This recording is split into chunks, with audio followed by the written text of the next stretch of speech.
Evidence presented today in court suggests a love triangle may have been the motivation in the murder of a woman found at the bottom of Lake Travis. In 2011, Veronica Navarro was found wrapped up in a tent and attached to cinder blocks at the bottom of the lake.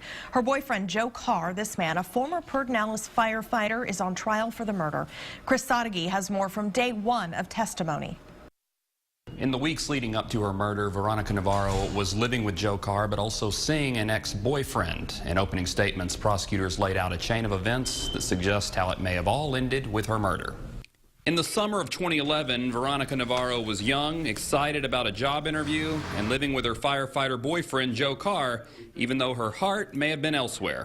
When the defendant was at work, she would go see Chris. This is Chris Kashimba. He had an on and off relationship with Navarro and testified she would complain to him about Carr, his temper and drinking problem, and that she wanted to come back. She was going to end the relationship with Joe and come back and we were going to start a fresh relationship. But before that happened, Navarro was found at the bottom of Lake Travis using materials prosecutors say were also found at Carr's home. Wrapped up in a tent, hog-tied, with ropes, paint cans, and cinder blocks attached to it. The Carr's defense team says, like a bad TV show, there are plot holes, and the prosecution doesn't have the evidence needed to show Carr actually killed Navarro, leaving jurors only with cliffhangers. Really is going to be like is a really cruddy episode of Law and Order. And at the center of it all is a girlfriend, two boyfriends, and a battle that didn't stop even in the courtroom. You know, had a hold of the life, had her.